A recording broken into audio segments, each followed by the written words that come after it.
A coroa de Israel estava sem rei. O exército havia sido derrotado e a morte de Saul encerrava uma era marcada por conquistas, desobediência e perseguição.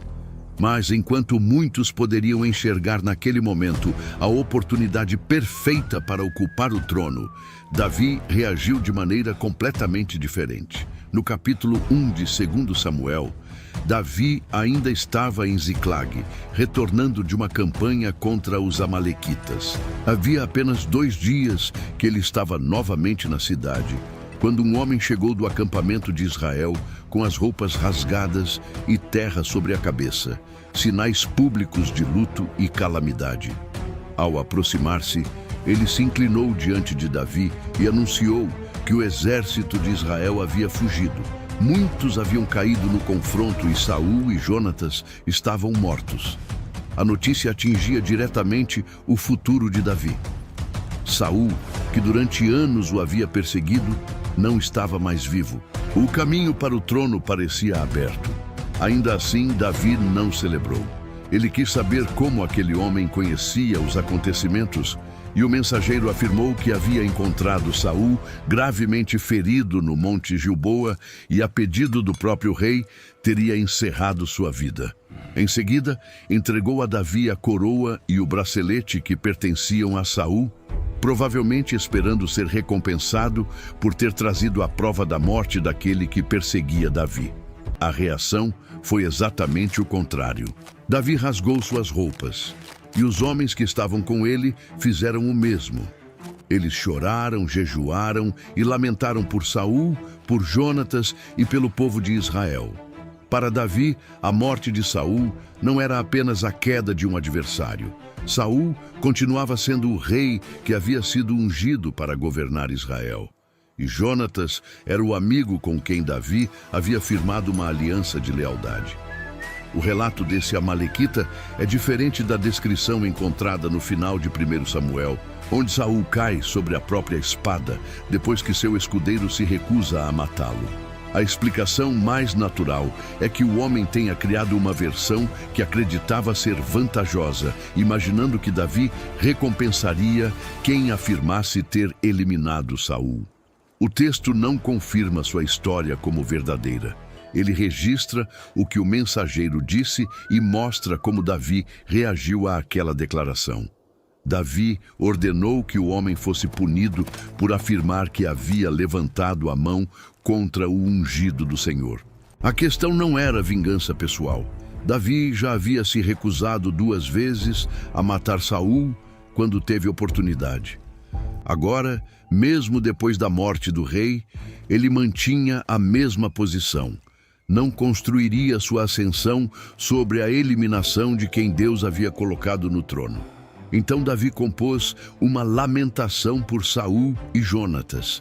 Ele não usou aquele momento para relembrar os pecados de Saul, nem para justificar os anos em que foi perseguido.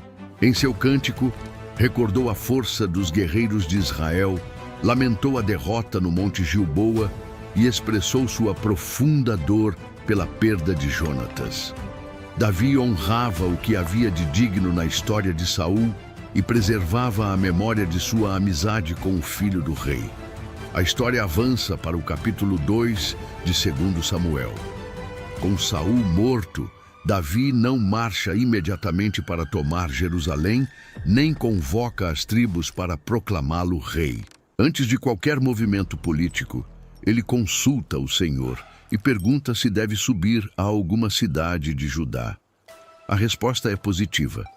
Quando Davi pergunta para onde deveria ir, Deus o direciona a Hebrom. Davi segue para lá com suas 2 mulheres, seus homens e as famílias deles. Nas cidades ao redor de Hebrom, aquele grupo finalmente deixa de viver como uma comunidade de fugitivos. Os homens de Judá chegam e ungem Davi como rei sobre a tribo. A promessa começava a se cumprir, mas ainda de maneira parcial. Davi não se tornava imediatamente rei de todo Israel. Seu primeiro governo estava limitado a Judá. Ao saber que os moradores de Jabes-Gileade haviam sepultado Saul, Davi enviou mensageiros para honrá-los. Ele reconheceu a lealdade demonstrada ao antigo rei e anunciou que a casa de Judá o havia ungido. Mais uma vez, Davi procurava estabelecer seu governo sem apagar a memória de Saul e sem tratar como inimigos todos aqueles que haviam permanecido fiéis à antiga casa real. Enquanto Davi governava em Hebron, Abner, comandante do exército de Saul, levou Isbosete, filho de Saul, para Maanaim e o proclamou rei sobre grande parte de Israel. O reino estava dividido. De um lado, Judá seguia Davi. Do outro, as tribos ligadas à casa de Saul reconheciam Isbosete. Embora o texto diga que Isbosete tinha 40 anos, quando começou a reinar e governou durante 2 anos, Davi permaneceu 7 anos e 6 meses em Hebron. Isso indica que houve um período de reorganização e disputa antes que Isbosete tivesse seu governo estabelecido sobre as tribos do norte. A tensão logo alcançou o campo militar. Abner, representando a casa de Saul, e Joabe, comandante dos homens de Davi, encontraram-se junto ao açude de Gibeão. O que começou como uma disputa entre jovens guerreiros transformou-se em confronto entre os dois lados. Os homens de Davi prevaleceram, mas a vitória trouxe uma perda que alimentaria conflitos futuros. Asael, irmão de Joabe, perseguiu Abner sem se desviar para a direita nem para a esquerda. Abner advertiu repetidamente que ele deveria parar, mas Asael continuou avançando. O confronto terminou com a morte de Asael. Depois disso, Joabe e Abisai perseguiram Abner até que ele pediu o fim da luta, lembrando que aquela guerra colocava irmãos israelitas uns contra os outros. Joabe tocou a trombeta e os homens interromperam a perseguição. No capítulo 3, a disputa entre a casa de Saul e a casa de Davi continuou por bastante tempo. Porém, a direção dos acontecimentos é resumida em uma frase decisiva. A casa de Davi se fortalecia cada vez mais, enquanto a casa de Saul se enfraquecia. Em Hebron, a família de Davi crescia e seus filhos começavam a nascer. No outro lado do reino, a relação entre Abner e Isbosete se deteriorava. Quando Isbosete acusou Abner de ter se relacionado com uma concubina de Saul, o comandante interpretou a acusação como uma grave ofensa. No Antigo Oriente, tomar para si uma mulher ligada ao rei falecido poderia ser entendido como reivindicação de autoridade sobre o reino. Abner rejeitou a acusação e decidiu retirar seu apoio da casa de Saul. Ele enviou mensageiros a Davi, propondo uma aliança para conduzir todo Israel ao seu governo. Davi aceitou negociar, mas exigiu que Mical, filha de Saul e sua primeira mulher, fosse devolvida. Isbosete cumpriu a exigência e Abner passou a conversar com os líderes de Israel, lembrando que já havia entre eles o desejo de ter Davi como rei. Também falou aos benjamitas e depois foi pessoalmente a Hebron. Davi recebeu Abner, ofereceu-lhe um banquete e o enviou em paz para reunir Israel. Contudo, Joabe retornou de uma campanha e soube da visita. Movido pela desconfiança e também pela vingança pela morte de Asael, ele trouxe Abner de volta sem o conhecimento de Davi e o matou. Quando recebeu a notícia, Davi declarou publicamente que ele e seu reino eram inocentes daquela morte. Ordenou luto, acompanhou o cortejo e compôs uma lamentação por Abner. O rei permaneceu em jejum, recusando-se a comer até o fim do dia. Sua atitude convenceu o povo de que ele não havia ordenado o assassinato. Davi reconhecia que, apesar de ter sido ungido rei, ainda enfrentava homens poderosos e difíceis de controlar dentro de seu próprio exército. No capítulo 4 de 2 Samuel, a morte de Abner abalou profundamente Isbosete. Sem seu principal comandante, ele perdeu a força e todo Israel ficou alarmado. 2 de seus capitães entraram em sua casa durante o período mais quente do dia e o mataram enquanto descansava. Depois, levaram a Davi à prova de que haviam eliminado o filho de Saul, apresentando o ato como se estivessem cumprindo uma vingança em favor do novo rei.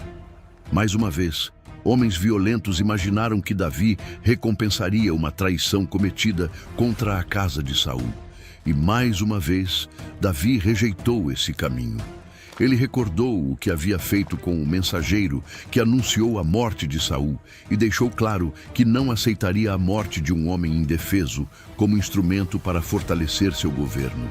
Os responsáveis foram julgados e Isbosete foi sepultado com honra no túmulo de Abner, em Hebrom. Ao fim dos 4 primeiros capítulos, a casa de Saul estava politicamente desestruturada, enquanto Davi governava Judá a partir de Hebrom. O caminho para a reunificação de Israel estava aberto, mas Davi havia demonstrado que não subiria ao trono celebrando mortes, promovendo traições ou recompensando assassinos. Sua ascensão avançava lentamente, cercada por instabilidade e disputas, mas sem que ele precisasse tomar pela força aquilo que Deus havia prometido. Com a casa de Saul enfraquecida e Isbosete morto, a longa divisão entre Judá e as demais tribos chegava ao fim. O homem que durante anos viveu como fugitivo estava prestes a ser reconhecido como rei de toda a nação. No capítulo 5 de 2 Samuel, representantes de todas as tribos de Israel foram até Davi, em Hebrom. Eles não chegaram apenas para submeter-se a um governante mais forte. Reconheceram que pertenciam ao mesmo povo e lembraram que, mesmo durante o reinado de Saul, era Davi quem conduzia Israel em suas campanhas. Acima de tudo, recordaram a palavra do Senhor. Davi deveria apacentar o povo e governar Israel. Diante dos líderes da nação, Davi estabeleceu uma aliança, e eles o ungiram rei sobre todo o Israel. Ele tinha 30 anos quando começou a reinar e governaria durante 40 anos. 7 anos e 6 meses em Hebrom, sobre Judá, e 33 anos em Jerusalém, sobre toda a nação. A promessa não havia se cumprido de uma só vez.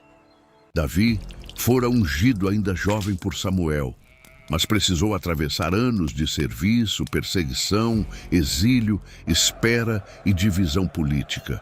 Somente agora as tribos reconheciam publicamente aquilo que Deus havia determinado muito tempo antes. Com o reino reunificado, Davi precisava de uma capital capaz de representar toda a nação. Hebrom estava profundamente ligada a Judá, enquanto as cidades do norte poderiam favorecer outras tribos. Por isso, a história se volta para Jerusalém, uma fortaleza ocupada pelos jebuseus, localizada numa posição estratégica entre as regiões de Judá e Benjamim. Os habitantes da cidade confiavam tanto em suas defesas que disseram a Davi que até cegos e aleijados seriam suficientes para impedi-lo de entrar. A declaração expressava desprezo e segurança nas muralhas da fortaleza. Apesar disso, Davi conquistou a fortaleza de Sião, que passou a ser chamada Cidade de Davi. Ele se estabeleceu ali e ampliou a cidade ao redor. Jerusalém deixava de ser uma fortaleza jebuseia e começava a tornar-se o centro político do reino reunificado. O texto, então, resume o crescimento de Davi com uma afirmação fundamental. Ele se tornava cada vez mais poderoso porque o Senhor, Deus dos exércitos, estava com ele. Hirão, rei de Tiro, enviou mensageiros, madeira de cedro, carpinteiros e construtores, que edificaram um palácio para Davi. A cooperação com Tiro demonstrava que o novo reino começava a ser reconhecido também fora de Israel. Davi percebeu que o Senhor havia confirmado seu governo e exaltado seu reino por amor ao povo de Israel. O texto registra ainda que sua família aumentou em Jerusalém. Embora esse crescimento fosse visto naquele contexto como sinal de poder e continuidade dinástica, as muitas relações familiares de Davi também preparariam dificuldades que surgiriam mais adiante no livro. Quando os filisteus souberam que Davi havia sido ungido rei sobre todo o Israel, mobilizaram suas forças contra ele. Durante anos, eles haviam enfrentado um Israel dividido. Agora, um líder experiente unificava as tribos, controlava Jerusalém e fortalecia o reino. Para os filisteus, era necessário agir antes que o poder de Davi se consolidasse completamente. Ao saber da movimentação, Davi desceu para a fortaleza. Os filisteus se espalharam pelo vale dos Refaíns, mas Davi não avançou, confiando apenas em sua experiência. Ele consultou o Senhor e perguntou se deveria subir contra eles e se seriam entregues em suas mãos. Deus respondeu que ele deveria ir. Davi avançou e os filisteus foram derrotados. Ele chamou aquele lugar de Baal-Perazim, comparando a vitória a águas que rompem uma barreira. Durante a retirada, os filisteus deixaram seus ídolos para trás, e Davi e seus homens os removeram dali. Pouco tempo depois, os filisteus voltaram ao mesmo vale. A situação parecia semelhante, mas Davi consultou o Senhor novamente. Dessa vez, recebeu uma orientação diferente. Ele não deveria atacar pela frente, mas contornar o exército e aproximar-se pela região das Amoreiras. Quando ouvisse um som de marcha sobre as copas das árvores, deveria avançar, porque o Senhor estaria indo adiante dele. Davi obedeceu à nova instrução e fez exatamente o que Deus havia ordenado. O reino avançava não apenas porque seu rei tinha habilidade militar, mas porque ele buscava direção antes de agir. A mesma ameaça não significava necessariamente a mesma estratégia. Em cada confronto, Davi dependia novamente da orientação do Senhor. A narrativa chega ao capítulo 6 de 2 Samuel. Jerusalém já era a cidade do rei, mas Davi desejava que ela também estivesse ligada à adoração de Israel. Por isso, reuniu milhares de homens escolhidos e partiu para buscar a arca de Deus, que estava na casa de Abinadab. A arca representava a aliança e a presença do Senhor no meio do povo. Sobre ela estava o lugar associado ao trono invisível de Deus entre os querubins. Trazê-la para Jerusalém significava colocar a vida espiritual da nação no centro da nova capital. A arca foi colocada sobre um carro novo, conduzido por Uzá e Aiô, filhos de Abinadab. Davi e todo o povo celebravam diante do Senhor com instrumentos musicais. A procissão avançava com alegria, mas, ao chegarem à eira de Nacon, os animais tropeçaram. Uzá estendeu a mão e segurou a arca.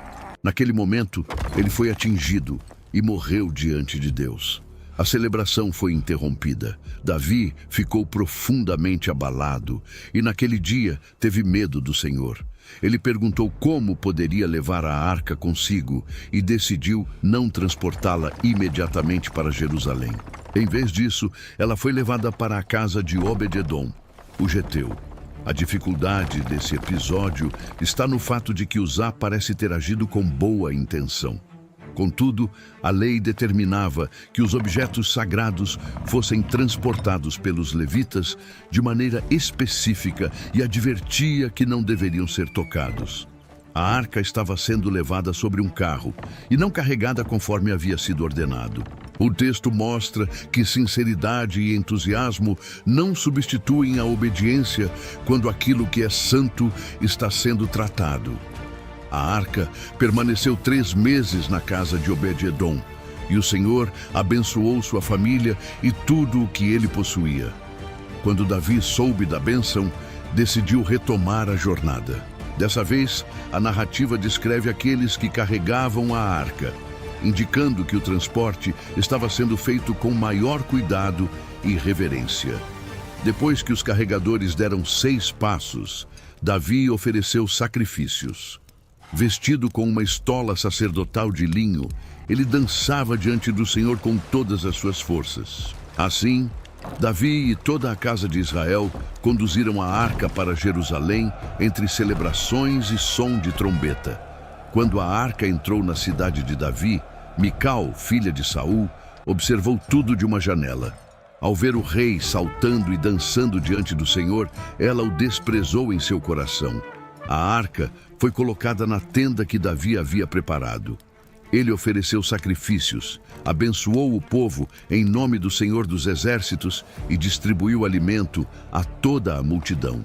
Depois da celebração pública, Davi voltou para abençoar sua própria casa, mas encontrou Mical esperando para confrontá-lo.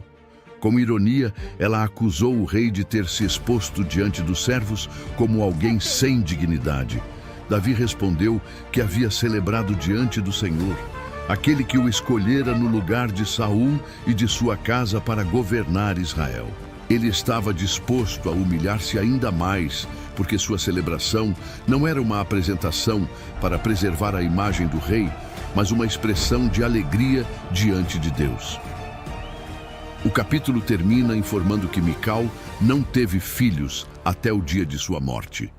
A antiga casa de Saul, representada por ela, permanecia distante da celebração que acompanhava a chegada da arca. Enquanto Mical observava de uma janela e desprezava, Davi estava no meio do povo, celebrando diante do Senhor. Jerusalém agora reunia os dois grandes centros do novo reino. Ali estava o trono de Davi, estabelecendo a unidade política de Israel, e ali estava a Arca da Aliança, lembrando que nenhuma autoridade humana poderia ocupar o lugar da presença e do governo de Deus. Jerusalém estava segura, a arca havia sido colocada no centro da nova capital, e Davi finalmente desfrutava de descanso depois de anos de perseguições e conflitos. Mas, quando o rei olhou para seu palácio e depois para a tenda onde estava a arca de Deus, percebeu um contraste que começou a inquietá-lo. No capítulo 7 de 2 Samuel, Davi já estava estabelecido em sua casa e o Senhor lhe havia dado descanso diante dos adversários ao redor. Então o rei chamou o profeta Natã e lhe disse que habitava em uma casa construída com madeira de cedro, enquanto a arca de Deus permanecia dentro de uma tenda. Davi não apresentou diretamente um pedido, mas sua intenção era clara.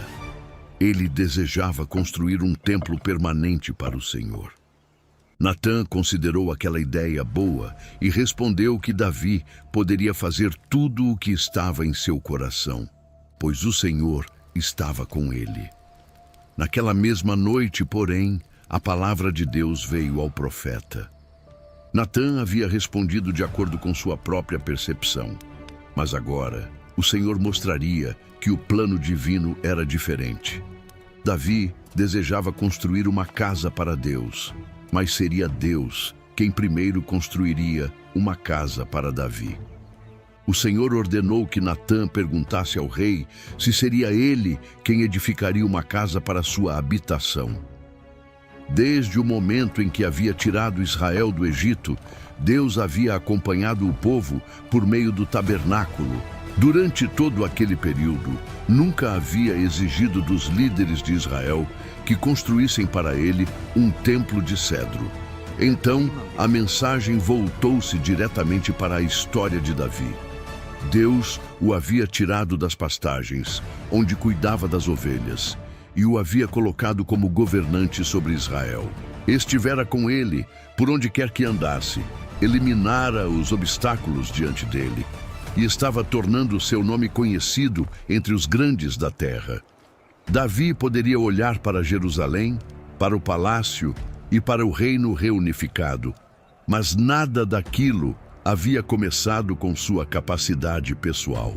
Sua trajetória fora conduzida pela iniciativa de Deus, das pastagens ao campo de batalha, da perseguição de Saul ao governo de Judá e de Hebron ao trono de todo o Israel.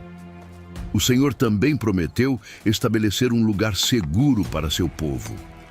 Israel seria plantado em sua terra e não seria continuamente agitado ou oprimido como em períodos anteriores. Depois de anunciar descanso para a nação, Deus apresentou a promessa que mudaria o significado da história de Davi. Quando seus dias chegassem ao fim, um descendente surgido de sua própria linhagem ocuparia seu lugar. Esse filho edificaria uma casa para o nome do Senhor, e Deus estabeleceria para sempre o trono de seu reino. O Senhor seria para ele como pai, e ele seria para Deus como filho. Quando cometesse alguma injustiça, seria disciplinado, mas a misericórdia divina não seria retirada dele como havia sido retirada de Saul. A palavra casa é usada aqui com dois sentidos. Davi queria construir uma casa material, um templo para Deus. O Senhor, porém, prometeu construir para Davi uma casa no sentido de dinastia, uma linhagem real que continuaria depois de sua morte. O filho que edificaria o templo seria, de maneira imediata, Salomão. Entretanto, a promessa de um trono estabelecido para sempre criava uma expectativa que ultrapassava o governo de um único descendente. Deus declarou que a casa e o reino de Davi seriam firmados diante dele e que seu trono seria estabelecido para sempre. Natã transmitiu ao rei tudo o que havia recebido naquela visão. Ao ouvir a mensagem, Davi entrou na presença do Senhor e se assentou. O homem que havia enfrentado gigantes, conduzido exércitos e conquistado Jerusalém, não respondeu com orgulho. Sua primeira pergunta foi: quem era ele e o que era sua família, para que Deus o tivesse conduzido até aquele ponto? Davi reconheceu que aquilo já seria grande, mas Deus ainda havia falado sobre o futuro distante de sua casa. Nenhuma divindade das nações havia feito o que o Senhor fizera por Israel, resgatando para si um povo e tornando conhecido seu nome por meio de grandes atos. O rei então afirmou que o Senhor havia estabelecido Israel como seu povo e se tornado o seu Deus. Em seguida, pediu que a palavra anunciada sobre sua casa fosse confirmada. Davi não tentou apresentar méritos para exigir o cumprimento da promessa. Ele orou porque Deus havia decidido revelar o que faria. O rei reconheceu que o Senhor era Deus e que suas palavras eram verdadeiras. Pediu que sua casa permanecesse para sempre diante dele e que a bênção divina acompanhasse sua descendência. A oração de Davi terminava firmada não na força de sua família, mas na fidelidade daquele que havia feito a promessa. A história avança para o capítulo 8 de 2 Samuel. Depois da promessa relacionada ao futuro do reino, o texto mostra Davi consolidando seu governo no presente. Israel ainda estava cercado por povos que durante anos haviam ameaçado suas fronteiras. E o rei passou a ampliar a segurança e a influência da nação. Davi derrotou os filisteus e removeu deles o controle sobre uma cidade importante. Também submeteu Moabe e estabeleceu sobre aquele território o pagamento de tributos. Em seguida, enfrentou Hadadezer, rei de Zobá, quando ele tentava restaurar seu domínio na região do rio Eufrates. Os arameus de Damasco foram ajudar Hadadezer, mas também foram vencidos. Davi estabeleceu guarnições em seu território e os arameus passaram a pagar tributos. Em meio a esse resumo de campanhas, o livro repete a verdade que explicava o crescimento do reino. O Senhor dava vitórias a Davi por onde quer que ele fosse. O rei recolheu escudos de ouro e grande quantidade de bronze das cidades dominadas. Quando Toi, rei de Ramate, soube que Davi havia derrotado o exército de Hadadezer, enviou seu filho para cumprimentá-lo e levar presentes de prata, ouro e bronze. Hadadezer também havia sido inimigo de Amate, e a vitória de Israel alterava o equilíbrio político da região. Davi consagrou ao Senhor os presentes recebidos e os metais tomados das nações. Aquilo que chegava às suas mãos por meio da expansão do reino não era tratado apenas como riqueza pessoal. Parte desses recursos seria posteriormente ligada à preparação para a construção do templo. O texto menciona ainda vitórias sobre Edom e o estabelecimento de guarnições em seu território. A influência de Israel se estendia, as fronteiras se tornavam mais seguras e os povos ao redor reconheciam o poder do reino de Davi. O capítulo 8 reúne acontecimentos de diferentes campanhas em forma de resumo.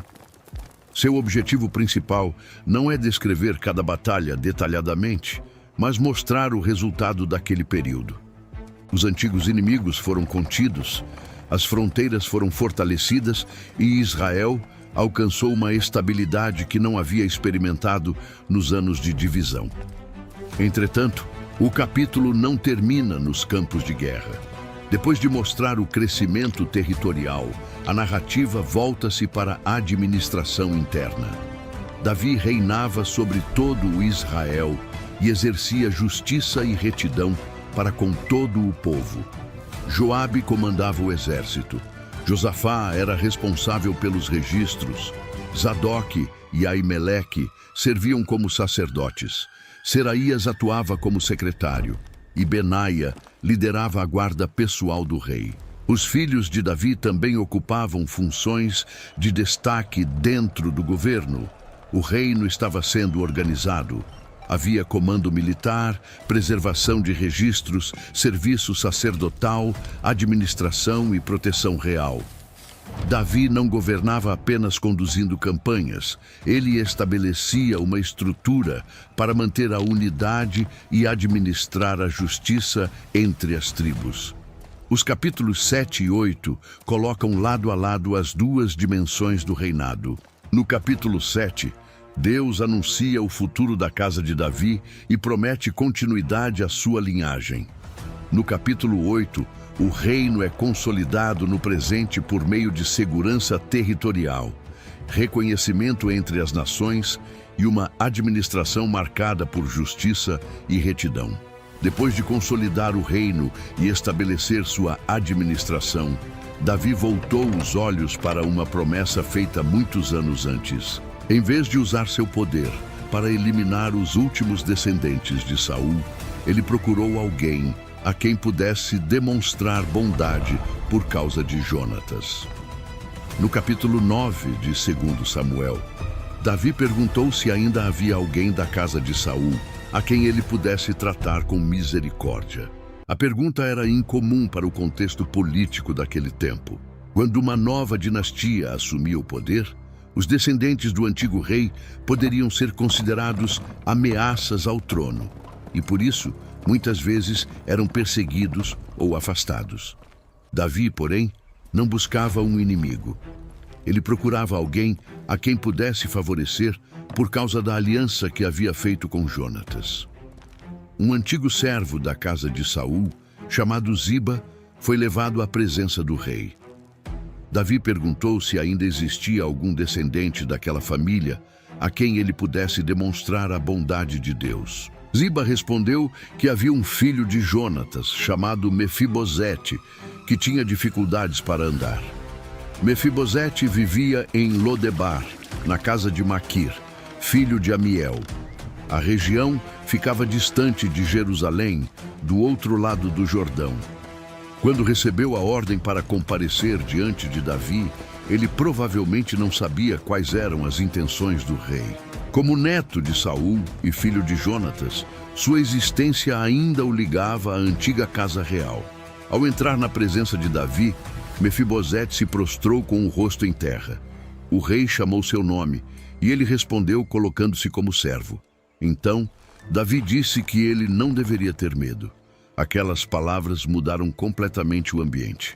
Davi anunciou que demonstraria bondade a Mefibosete por causa de seu pai, Jonatas. Todas as terras que haviam pertencido a Saul seriam devolvidas a ele. E daquele momento em diante, Mefibosete comeria continuamente à mesa do rei. Mefibosete se inclinou novamente e perguntou por que o rei se importaria com alguém como ele. Sua resposta revelava a posição de fragilidade em que vivia. Ele não possuía força política, recursos militares, nem qualquer condição de retribuir o favor recebido. Davi chamou Ziba e ordenou que ele, seus filhos e seus servos cultivassem as terras da família de Saul. A produção garantiria o sustento da casa de Mefibosete, enquanto ele passaria a participar regularmente das refeições do palácio. Comer à mesa do rei não significava apenas receber alimento. Naquele contexto, isso representava proteção, comunhão e reconhecimento público. Davi não tratou Mefibosete como um rival tolerado à distância, mas como alguém acolhido dentro da própria casa real. Ziba possuía 15 filhos e 20 servos, formando uma estrutura suficiente para administrar as propriedades devolvidas. Mefibosete também tinha um filho pequeno chamado Mica, garantindo a continuidade da linhagem de Jonatas. O capítulo termina repetindo que Mefibosete comia à mesa de Davi como um dos filhos do rei. Aquele homem que vivia afastado em Lodebar e poderia temer pela própria vida, agora residia em Jerusalém sob a proteção daquele que havia sido o amigo mais próximo de seu pai. A história muda de cenário no capítulo 10 de 2 Samuel. Depois da morte do rei dos Amonitas, seu filho Hanum assumiu o governo. Davi decidiu demonstrar bondade a ele, porque seu pai havia tratado Davi com lealdade em algum momento anterior.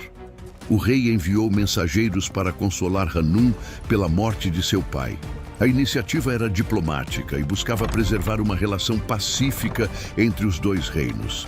Entretanto, os líderes amonitas interpretaram aquela visita de outra maneira. Eles disseram a Hanum que Davi não havia enviado os homens para honrar a memória de seu pai, mas para observar a cidade, examinar suas defesas e preparar uma futura invasão. Influenciado por seus conselheiros, Hanum decidiu humilhar publicamente os mensageiros. Ele mandou raspar parte da barba de cada homem e cortar suas roupas, deixando-os em uma situação profundamente constrangedora. Em seguida, mandou que fossem embora. Entre os homens israelitas, a barba era associada à honra e à dignidade. A maneira como os mensageiros foram tratados não foi apenas uma brincadeira ofensiva, mas uma humilhação pública dirigida aos representantes do rei. Como eles carregavam a autoridade de Davi, o insulto também atingia o próprio reino de Israel. Quando Davi soube do ocorrido, enviou uma mensagem aos homens, dizendo que permanecessem em Jericó até que suas barbas crescessem. Ele não os obrigou a voltar imediatamente para Jerusalém e aparecer diante do povo naquela condição. Antes de responder aos amonitas, Davi procurou preservar a dignidade dos seus servos. Os amonitas perceberam que haviam provocado a indignação de Davi. Em vez de buscar reconciliação, contrataram forças arameias de diferentes regiões. Milhares de soldados foram reunidos para apoiá-los, formando uma ampla coalizão contra Israel. Quando Davi soube da mobilização, enviou Joabe e todo o exército. Os amonitas se posicionaram diante da entrada de sua cidade, enquanto os arameus ficaram separados no campo aberto. Joabe percebeu que estava cercado por dois grupos e dividiu suas tropas. Ele escolheu os melhores homens de Israel para enfrentar os arameus e entregou o restante das forças ao comando de seu irmão Abisai, que deveria combater os amonitas. Antes do confronto, os dois combinaram que um ajudaria o outro caso um dos lados fosse pressionado. Então, Joabe encorajou seu irmão.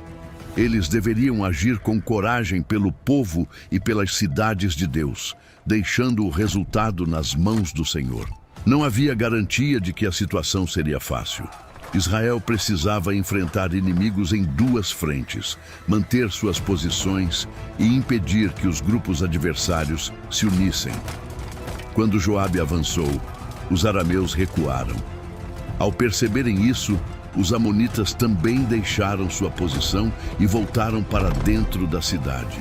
A ameaça imediata havia sido contida e Joabe retornou a Jerusalém. Entretanto, o conflito ainda não havia terminado. Os arameus se reorganizaram e receberam reforços vindos de regiões além do rio Eufrates. Hadadezer reuniu seus homens sob o comando de Sobaque e preparou uma nova investida. Dessa vez, Davi reuniu todo o Israel, atravessou o Jordão e conduziu pessoalmente o exército. Os dois lados se posicionaram e o confronto terminou com a retirada dos arameus. Sobaque foi gravemente ferido e morreu pouco depois. Os reis que estavam sujeitos a Hadadezer perceberam que não conseguiriam resistir. Eles fizeram paz com Israel e passaram a servir a Davi. Depois disso, os arameus deixaram de apoiar os amonitas. O capítulo 10 termina com o reino de Davi ainda mais fortalecido. Mas a guerra contra os amonitas não estava completamente encerrada. A cidade de Rabá continuava sendo um ponto de resistência e a campanha teria continuidade. Enquanto Davi demonstrava misericórdia a Mefibosete, também precisava responder a uma grave ofensa diplomática nas fronteiras. Os dois capítulos colocam lado a lado a bondade do rei para com alguém vulnerável e sua firmeza diante de uma ameaça externa. Porém, na continuação da campanha contra os amonitas, Davi tomaria uma decisão aparentemente simples: permanecer em Jerusalém enquanto seus homens seguiam para o campo. Seria nesse momento que a história de seu reinado sofreria sua mais profunda mudança. Enquanto Joabe e o exército de Israel cercavam a cidade de Rabá, Davi permaneceu em Jerusalém. A decisão parecia pequena, mas abriria a porta para uma sequência de escolhas que abalaria sua família, enfraqueceria sua autoridade e mudaria o rumo de todo o seu reinado. No capítulo 11 de 2 Samuel, o texto informa que chegou a época em que os reis costumavam sair para as campanhas militares. Davi enviou Joabe, seus oficiais e todo o exército de Israel contra os amonitas, mas permaneceu no palácio. Certa tarde, depois de se levantar de seu descanso, Davi caminhava pelo terraço da casa real quando viu uma mulher tomando banho. O rei perguntou quem ela era e recebeu uma resposta clara. Tratava-se de Batseba, filha de Eliã e mulher de Urias, o hitita. A informação deveria ter encerrado qualquer iniciativa. Ela era casada com um dos soldados que serviam no exército de Davi. Mesmo assim, o rei enviou mensageiros para buscá-la e se relacionou com ela. Depois, Batseba voltou para sua casa. Algum tempo mais tarde, ela enviou uma mensagem ao rei informando que estava grávida. O pecado que havia ocorrido dentro do palácio agora poderia tornar-se conhecido, pois Urias estava distante, participando do cerco contra Rabá. Davi começou então a tentar esconder o que havia feito. Mandou uma mensagem a Joabe pedindo que Urias fosse enviado a Jerusalém. Quando o soldado chegou, Davi perguntou sobre Joabe, sobre o exército e sobre o andamento da guerra. Em seguida, ordenou que Urias fosse para casa e descansasse. O plano parecia simples. Se Urias voltasse para sua mulher, mais tarde poderia acreditar que a criança era sua. Davi ainda enviou um presente para acompanhá-lo, mas Urias não foi para casa. Ele permaneceu junto à entrada do palácio com os demais servos do rei. Ao saber disso, Davi perguntou por que ele não havia descido à sua casa. Urias respondeu que a arca, os homens de Israel e de Judá permaneciam em tendas, enquanto Joabe e os soldados estavam acampados em campo aberto. Diante disso, ele não considerava correto ir para casa e desfrutar de conforto. A fidelidade do soldado deixava ainda mais evidente a atitude do rei. Urias recusava-se a aproveitar privilégios enquanto seus companheiros estavam em campanha, justamente quando Davi havia permanecido em Jerusalém e usado sua posição para tomar a mulher daquele homem. Davi pediu que Urias permanecesse mais um dia. Na noite seguinte, convidou-o para comer e beber em sua presença e tentou diminuir sua capacidade de decisão. Mesmo assim, Urias voltou a dormir entre os servos e não desceu para sua casa. Então, o encobrimento transformou-se em uma decisão ainda mais grave. Davi escreveu uma carta para Joabe e a enviou pelas mãos do próprio Urias. Nela, ordenava que o soldado fosse colocado na parte mais intensa do confronto e que os demais recuassem, deixando-o exposto. Urias carregava sem saber a mensagem que determinaria sua morte. Joabe executou a ordem dentro da estratégia do cerco. Posicionou Urias em um local onde sabia que havia guerreiros experientes. Durante a aproximação às muralhas, alguns homens de Israel foram atingidos e Urias morreu junto com outros soldados. Joabe enviou um mensageiro para contar a Davi o resultado da operação. Ele sabia que o rei poderia questionar por que os homens haviam se aproximado tanto das muralhas. Por isso, orientou o mensageiro a encerrar o relato, informando que Urias também havia morrido. Quando recebeu a notícia, Davi respondeu que Joabe não deveria ficar preocupado, porque a guerra atingia ora um, ora outro. O rei tratou a morte de Urias como uma consequência comum do combate e ordenou que o cerco continuasse. Depois do período de luto, Davi trouxe Batseba para o palácio. Ela se tornou sua mulher e deu à luz um filho. Aos olhos da corte, o problema poderia parecer resolvido. Urias havia morrido na guerra. Batseba agora estava casada com o rei e a criança nasceria dentro da casa real. Entretanto, o capítulo termina com uma frase que rompe todo o silêncio construído por Davi. Aquilo que ele havia feito desagradou ao Senhor. O texto não apresenta esse episódio como uma história de amor. Davi era o rei, possuía autoridade para convocar pessoas ao palácio e utilizou esse poder contra a casa de um homem que lhe servia com fidelidade. A narrativa concentra a responsabilidade sobre Davi, mostrando uma progressão de cobiça, abuso de autoridade, mentira e violência planejada. A história entra no capítulo 12 de 2 Samuel. O Senhor enviou o profeta Natã até Davi, mas o profeta não começou fazendo uma acusação direta. Ele contou ao rei a história de dois homens que viviam na mesma cidade. Um deles era muito rico e possuía muitos rebanhos. O outro era pobre e tinha apenas uma pequena cordeira comprada e criada por ele. A cordeira crescia junto de seus filhos. Comia de seu alimento, bebia de seu copo e era tratada como parte da família. Quando um viajante chegou à casa do homem rico, ele não quis retirar um animal de seus próprios rebanhos. Em vez disso, tomou a única cordeira do pobre e a preparou para o visitante. Davi ficou indignado. Como rei responsável por administrar justiça, declarou que o homem que havia feito aquilo merecia punição e deveria restituir várias vezes o valor da cordeira, porque agira sem compaixão. Então, Natã olhou para o rei e declarou: aquele homem era Davi. O profeta relembrou tudo o que Deus havia feito por ele. O Senhor o havia ungido rei, livrado das mãos de Saul e colocado sobre a casa de Israel. Se aquilo ainda fosse pouco, Deus poderia ter lhe concedido muito mais. Porém, Davi havia desprezado a palavra do Senhor ao praticar o mal. Natã expôs aquilo que Davi havia tentado esconder.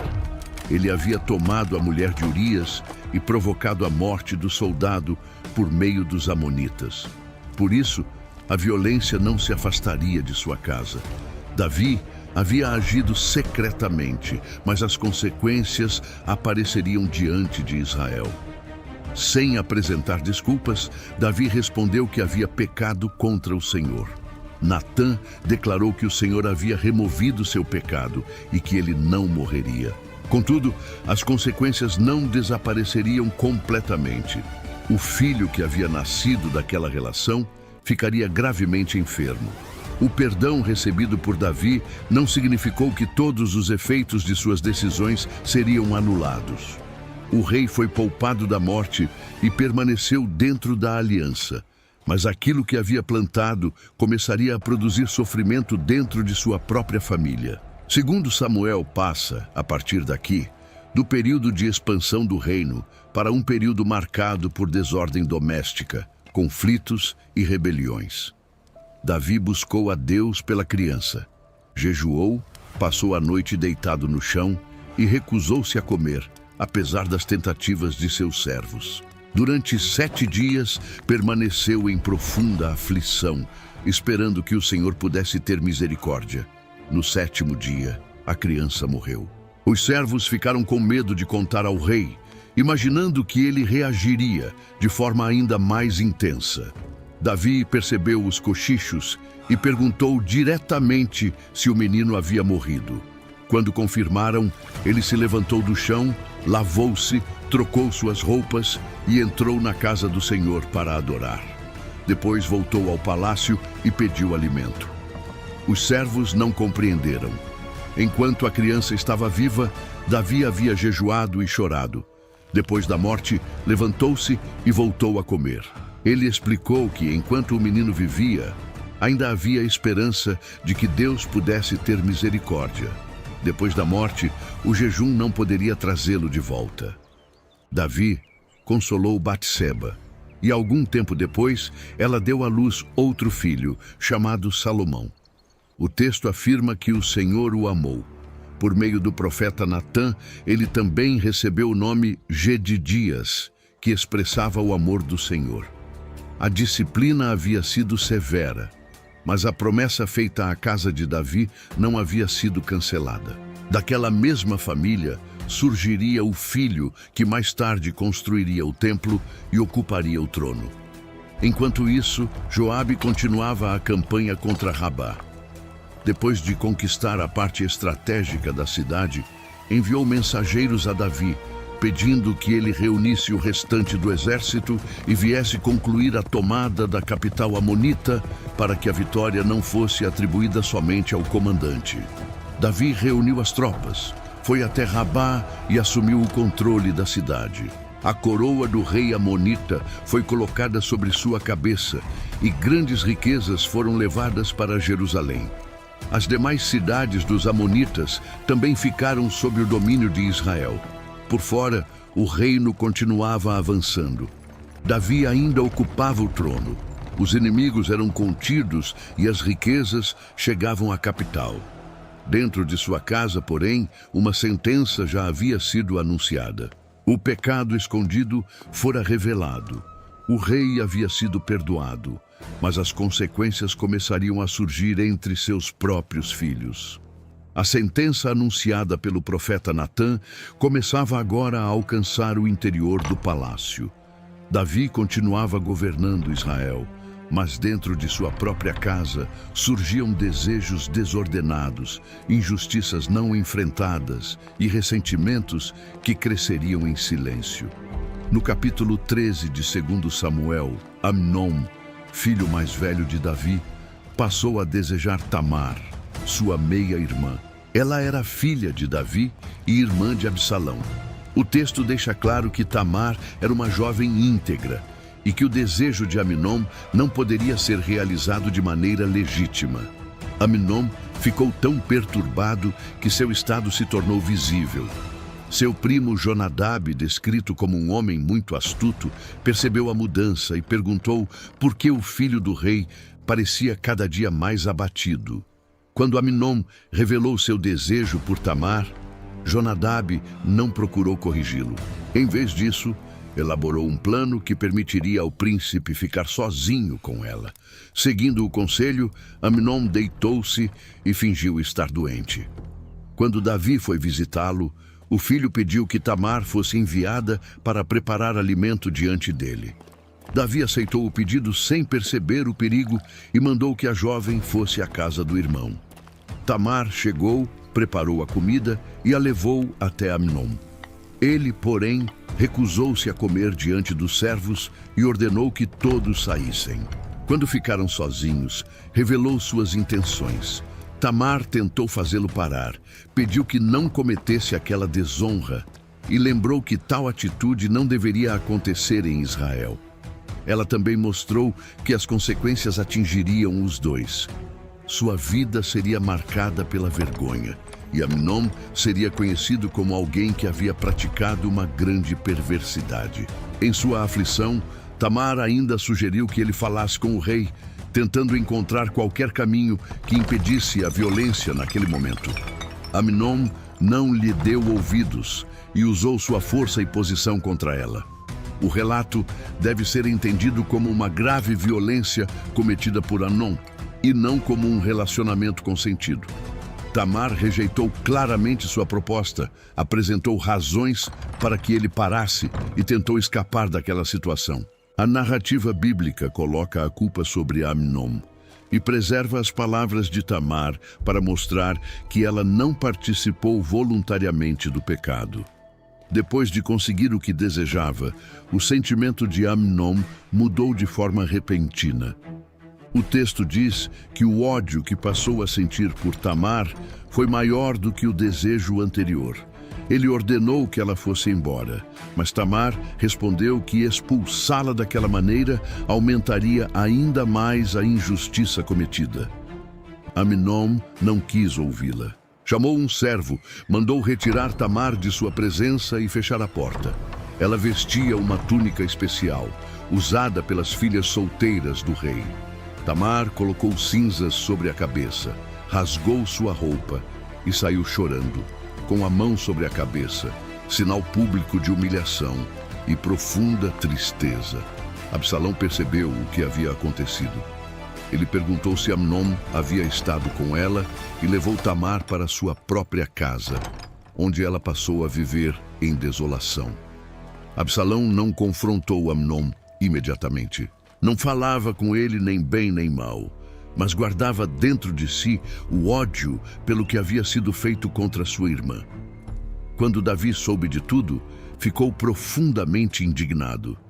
Entretanto, o texto não registra que tenha disciplinado Amnon ou estabelecido alguma medida de justiça. O rei que julgava causas nacionais permaneceu sem ação diante de uma grave injustiça dentro de sua própria família. A ausência de uma resposta de Davi é decisiva para a continuação da história. O texto não explica detalhadamente por que ele não puniu Amnon, mas mostra o resultado de sua omissão. Sem justiça, Tamar permaneceu ferida e isolada, enquanto o ressentimento de Absalão cresceu até transformar-se em vingança. 2 anos se passaram. Durante a tosquia das ovelhas, Absalão preparou uma grande celebração em Baal-Hazor e convidou todos os filhos do rei. Primeiro, tentou convencer Davi a comparecer. Como o rei recusou, Absalão pediu que Amnon fosse enviado como representante da família. Davi demonstrou alguma resistência, mas acabou permitindo que Amnon e os demais príncipes fossem à festa. Antes da chegada dos convidados, Absalão deu instruções aos seus servos. Quando Amnon estivesse desprevenido, eles deveriam atacá-lo. Durante a celebração, o plano foi executado e Amnon morreu. Os outros filhos de Davi se levantaram imediatamente e fugiram.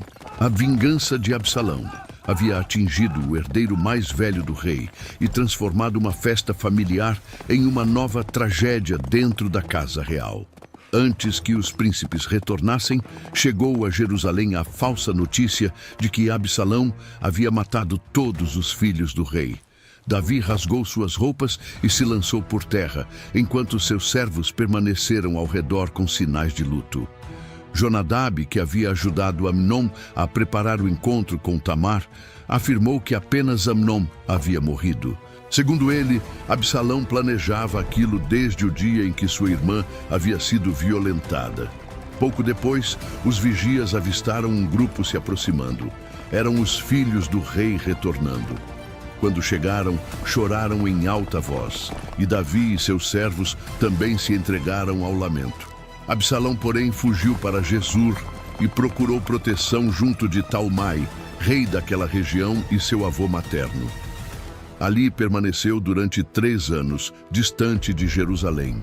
Davi chorava por Amnon, mas, com o passar do tempo, seu coração também começou a voltar-se para o filho exilado. A narrativa prossegue no capítulo 14 de 2 Samuel.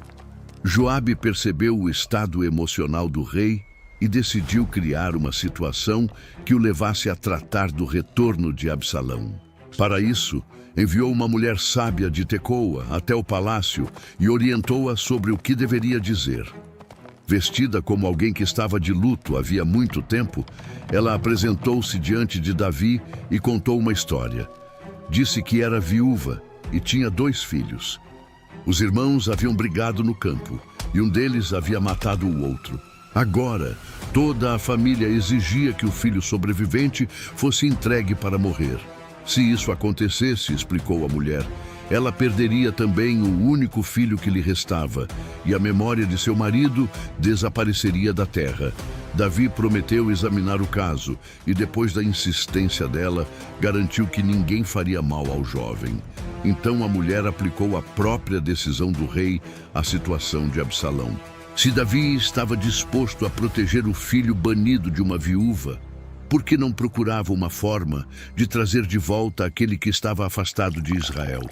Ela lembrou que a vida passa e não pode ser recuperada como água derramada no chão, mas que Deus abre caminhos para que o banido não permaneça para sempre distante. Davi percebeu que Joabe estava por trás daquela conversa. A mulher confirmou que havia recebido dele as instruções, e o rei finalmente ordenou que Absalão fosse trazido de volta a Jerusalém. Joabe viajou até Jesur e retornou com o filho do rei. Contudo, Davi estabeleceu uma condição. Absalão deveria permanecer em sua própria casa e não poderia comparecer diante dele. Assim, o exilado voltou à cidade, mas continuou afastado do pai. O texto descreve Absalão como um homem admirado por sua aparência. Da cabeça aos pés, não havia nele defeito visível. Seus cabelos recebiam atenção especial e se tornaram uma marca conhecida entre o povo. Ele também teve filhos e uma filha, a quem deu o nome de Tamar, preservando na família o nome da irmã.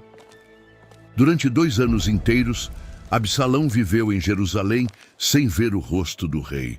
Ele tentou chamar Joabe para que intercedesse por ele, mas Joabe se recusou a atender. Depois de insistir pela 2ª vez e continuar sem resposta, Absalão ordenou que seus servos colocassem fogo em parte da plantação de Joabe. A provocação finalmente levou o comandante até sua casa. Absalão perguntou por que havia sido trazido de Jesur se continuaria vivendo como alguém rejeitado. Disse que preferia comparecer diante do rei e ser julgado do que permanecer naquela condição indefinida. Joabe levou a mensagem a Davi.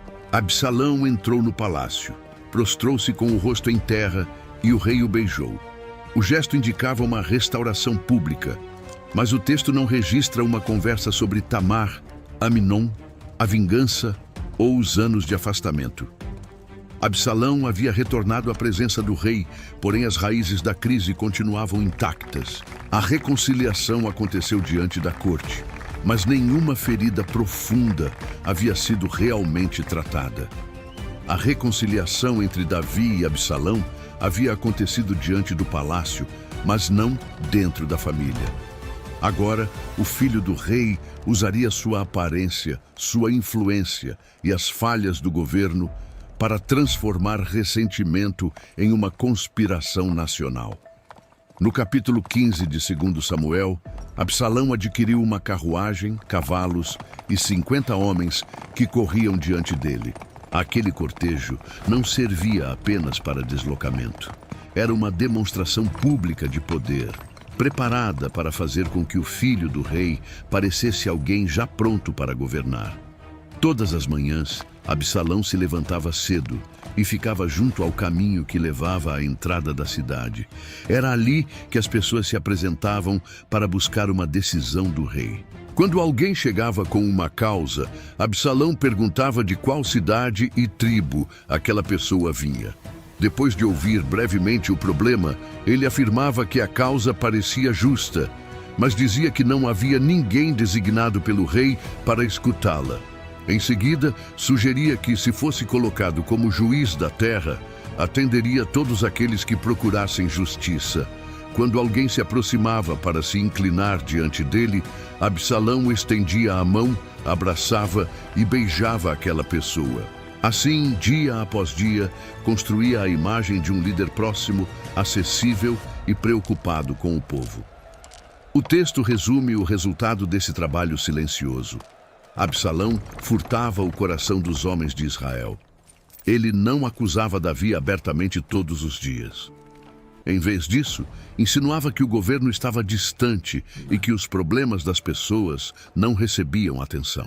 Sua conspiração começou antes da mobilização de qualquer exército, por meio da influência sobre a opinião pública.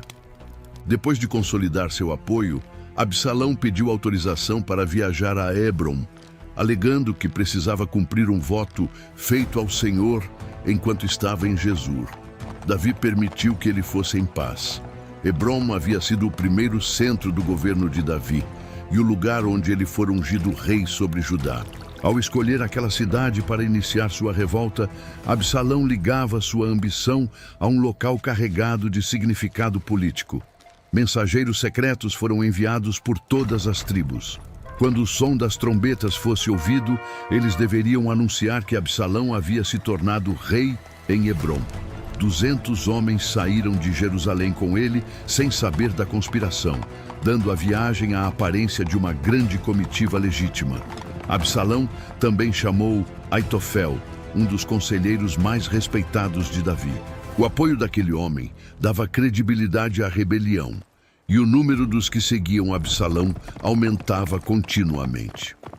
Um mensageiro chegou a Jerusalém e informou a Davi que o coração dos israelitas estava se voltando para seu filho. O rei percebeu que não possuía tempo para organizar uma defesa segura dentro da cidade.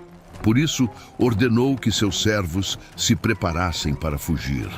Davi temia que Absalão chegasse rapidamente e transformasse Jerusalém em cenário de confronto. Ele preferiu abandonar o palácio a colocar toda a população da capital em risco. O rei partiu com sua casa e seus servos, deixando apenas 10 concubinas para cuidar do palácio.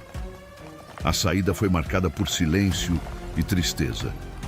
Davi parou nos limites da cidade, enquanto os grupos que permaneciam fiéis passavam diante dele. Entre eles estavam os quereteus, os peleteus e os homens de Gate, que haviam acompanhado o rei desde os anos anteriores. Ao ver Itai, o geteu, Davi tentou convencê-lo a permanecer em Jerusalém. Itai era estrangeiro e havia chegado havia pouco tempo. Não parecia justo obrigá-lo a enfrentar novamente o exílio por causa de uma disputa dentro da família real. Itai, porém, respondeu que permaneceria onde o rei estivesse, fosse para a vida ou para a morte. Diante daquela declaração, Davi permitiu que ele seguisse com seus homens e suas famílias. Todo o povo chorava enquanto atravessava o ribeiro de Cedron. Davi e seus seguidores caminhavam em direção ao deserto, deixando Jerusalém para trás. O rei, que havia entrado triunfalmente na capital, agora saía dela fugindo do próprio filho. Zadok, Abiatar e os levitas também chegaram carregando a Arca da Aliança. Davi, porém, ordenou que ela fosse levada de volta para a cidade. Ele não usaria a arca como garantia de proteção, nem como instrumento político para legitimar sua posição. Se encontrasse favor diante do Senhor, Deus o faria retornar e ver novamente a arca e sua habitação. Se o Senhor não tivesse prazer nele, Davi estava disposto a submeter-se ao que Deus julgasse correto. Ao enviar a arca de volta, Davi mostrou uma postura diferente daquela adotada por Israel nos dias de Eli, quando o objeto sagrado foi levado ao campo como se obrigasse Deus a conceder vitória. Davi reconhecia que a presença do Senhor não poderia ser manipulada para proteger o trono de um rei. Os sacerdotes retornaram a Jerusalém, onde poderiam observar os acontecimentos e enviar informações por meio de seus filhos, Ahimaás e Jonatas. Davi continuou subindo o Monte das Oliveiras com a cabeça coberta e os pés descalços, sinais de humilhação e luto. Todos os que o acompanhavam choravam enquanto subiam. Quando Davi soube que Aitofel estava entre os conspiradores, pediu a Deus que transformasse seu conselho em insensatez. Nesse momento, Husai, amigo do rei, apareceu com as roupas rasgadas e terra sobre a cabeça. Davi explicou que ele seria mais útil em Jerusalém do que entre os fugitivos. Husai deveria apresentar-se diante de Absalão como alguém disposto a servi-lo. Sua missão seria enfraquecer os conselhos de Aitofel e transmitir informações aos sacerdotes. Enquanto Davi deixava a cidade, uma rede de comunicação começava a ser formada dentro dela. No capítulo 16 de 2 Samuel, Davi encontrou Ziba, servo de Mefibosete, trazendo animais, pães, frutas e vinho para sustentar os viajantes. Quando o rei perguntou onde estava Mefibosete, Ziba afirmou que ele havia permanecido em Jerusalém, esperando que o reino da casa de Saul lhe fosse devolvido. Davi aceitou aquela versão sem ouvir Mefibosete e entregou a Ziba tudo o que pertencia ao neto de Saul. Mais adiante, outra versão dos fatos seria apresentada, mostrando que o rei havia tomado uma decisão precipitada durante a fuga. Ao chegar a Baurim, Davi encontrou Simei, homem da família de Saul. Simei saiu amaldiçoando o rei e lançando pedras na direção da comitiva. Ele acusava Davi de ser responsável pela queda da casa de Saul e interpretava a rebelião de Absalão como juízo de Deus. Abisai pediu permissão para silenciá-lo, mas Davi recusou. O rei reconheceu que seu próprio filho procurava tirar-lhe o reino e considerou a possibilidade de que Deus estivesse permitindo aquela humilhação. Talvez o Senhor observasse sua aflição e transformasse aquelas maldições em bem. Davi e seus homens continuaram pelo caminho, cansados e cobertos pela poeira, enquanto Simei seguia à distância proferindo acusações. Quando chegaram ao destino, descansaram. Absalão entrou em Jerusalém acompanhado de Aitofel e de seus apoiadores. Husai apresentou-se diante dele e declarou fidelidade ao rei, escolhido pelo Senhor e pelo povo. Absalão estranhou que o amigo de Davi não tivesse fugido com ele, mas Husai afirmou que, assim como havia servido ao pai, agora serviria ao filho. Aitofel aconselhou Absalão a assumir publicamente as concubinas deixadas por Davi. Na cultura política daquele período, tomar para si as mulheres pertencentes ao antigo rei era uma declaração pública de que o trono havia mudado de mãos. O ato tornaria a ruptura com Davi definitiva e cumpriria a palavra anunciada anteriormente por Natã sobre a desordem que surgiria dentro da casa real. O conselho de Aitofel era considerado tão respeitado que suas palavras eram recebidas como se alguém consultasse uma resposta divina. Por isso, a decisão que viria a seguir seria fundamental. No capítulo 17 de 2 Samuel, Aitofel propôs perseguir Davi imediatamente com uma força rápida. O rei estava cansado, seus homens estavam desorganizados e uma ofensiva naquela mesma noite poderia encerrar a resistência antes que ela se fortalecesse. Absalão e os líderes inicialmente aprovaram o plano, mas decidiram ouvir Husai. Ele afirmou que dessa vez o conselho de Aitofel não era bom. Lembrou que Davi e seus homens eram guerreiros experientes e provavelmente estariam escondidos, preparados para reagir. Husai sugeriu que todo Israel fosse reunido antes do ataque e que Absalão liderasse pessoalmente o exército. A proposta parecia grandiosa e colocava o filho de Davi no centro de uma grande mobilização nacional. Absalão e os líderes preferiram o conselho de Husai. Militarmente, o plano de Aitofel era mais eficiente, porque explorava a vulnerabilidade imediata de Davi. O conselho de Husai apelava ao orgulho de Absalão e exigia mais tempo. A demora permitiu que Davi atravessasse o Jordão, reorganizasse seus homens e encontrasse um local seguro. Husai transmitiu os dois planos a Zadok e Abiatar. Os sacerdotes deveriam avisar Davi para que ele não passasse a noite nas passagens do deserto. Jonatas e Ahimaás aguardavam junto à fonte de En-Rogel, mas foram vistos por um jovem e precisaram fugir. Eles se esconderam dentro de um poço na casa de um homem em Baurim. A mulher da casa cobriu a abertura e espalhou grãos por cima, impedindo que o esconderijo fosse percebido. Quando os servos de Absalão chegaram, ela afirmou que os mensageiros já haviam atravessado o ribeiro. Depois que a busca terminou, Jonatas e Ahimaás saíram do poço e levaram o aviso a Davi. O rei imediatamente reuniu todos os seus homens e atravessou o Jordão antes do amanhecer. Quando Aitofel percebeu que seu conselho não havia sido seguido, entendeu que a rebelião perdera sua melhor oportunidade. Ele voltou para sua cidade, organizou seus assuntos e tirou a própria vida. Davi chegou a Manaim, enquanto Absalão atravessava o Jordão com o exército de Israel. Naquela região, homens ligados a diferentes famílias e territórios levaram camas, utensílios, trigo, cevada, farinha, grãos, mel, manteiga, ovelhas e outros alimentos para Davi e seu povo. Eles sabiam que os fugitivos estavam famintos, cansados e sedentos depois da travessia pelo deserto.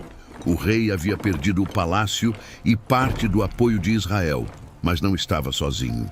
Enquanto Absalão reunia um grande exército, Davi encontrava abrigo, alimento, mensageiros fiéis e tempo para organizar seus homens. A rebelião havia dividido a nação, e o encontro entre as duas forças se tornava inevitável. Em Maanaim, Davi reorganizou os homens que ainda permaneciam ao seu lado.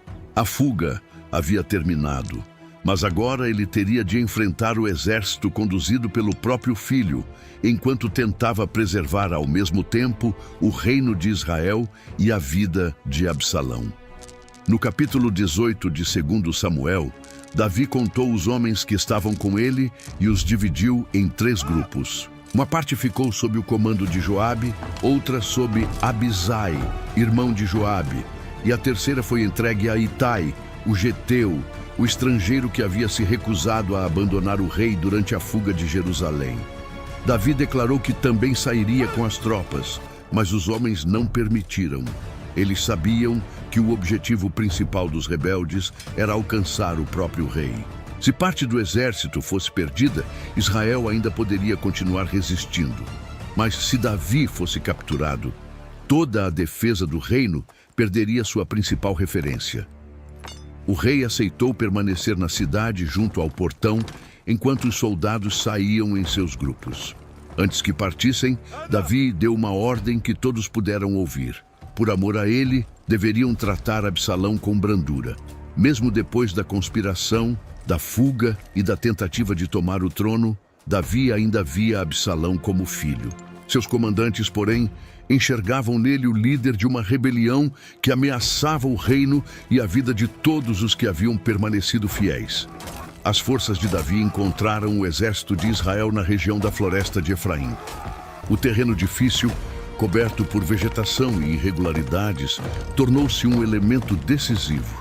O texto afirma que a floresta causou naquele dia mais perdas do que o próprio confronto, mostrando que muitos homens se dispersaram, ficaram isolados ou não conseguiram movimentar-se adequadamente naquele ambiente. O exército de Absalão foi derrotado e se espalhou pela região. Durante a fuga, Absalão passou montado em um animal por baixo dos galhos de uma grande árvore. Sua cabeça ficou presa entre os ramos, enquanto o animal continuou avançando, deixando-o suspenso e completamente vulnerável. Algumas traduções relacionam o episódio diretamente aos cabelos de Absalão, mencionados anteriormente como uma característica marcante. O texto hebraico, porém, diz de maneira mais geral que sua cabeça ficou presa na árvore. O ponto principal é que o homem, admirado por sua aparência e que havia tentado elevar-se ao trono, agora estava imobilizado, incapaz de escapar. Um dos soldados viu Absalão e informou Joabe. O comandante perguntou por que ele não havia encerrado a ameaça naquele momento e prometeu recompensá-lo. O homem respondeu que não levantaria a mão contra o filho do rei, ainda que recebesse uma grande quantidade de prata. Ele havia ouvido pessoalmente a ordem de Davi e sabia que Joabe não o protegeria se o rei descobrisse. Joabe, porém, decidiu agir. Ignorando o pedido de Davi, foi até o local e determinou o fim da rebelião. Em seguida, tocou a trombeta e os soldados interromperam a perseguição.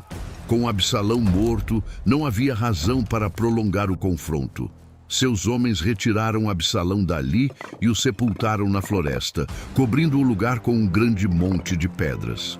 Durante a vida, ele havia levantado para si uma coluna no Vale do Rei, porque dizia não ter um filho que preservasse seu nome.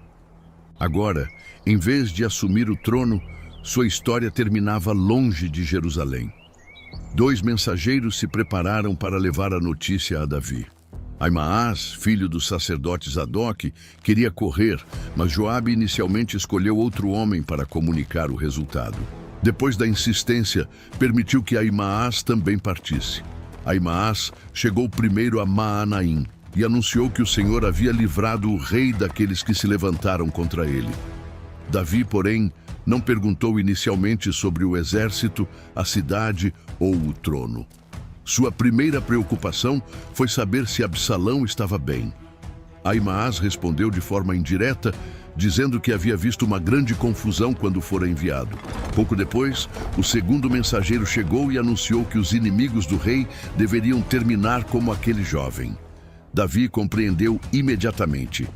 Subiu para a sala localizada sobre o portão e começou a chorar. Enquanto caminhava, repetia o nome do filho e dizia que preferia ter morrido em seu lugar. O rei havia vencido a guerra, mas naquele momento não conseguia celebrar. Absalão era o rebelde que tentara tomar seu reino, mas também era o filho que ele havia trazido de volta sem restaurar verdadeiramente a relação.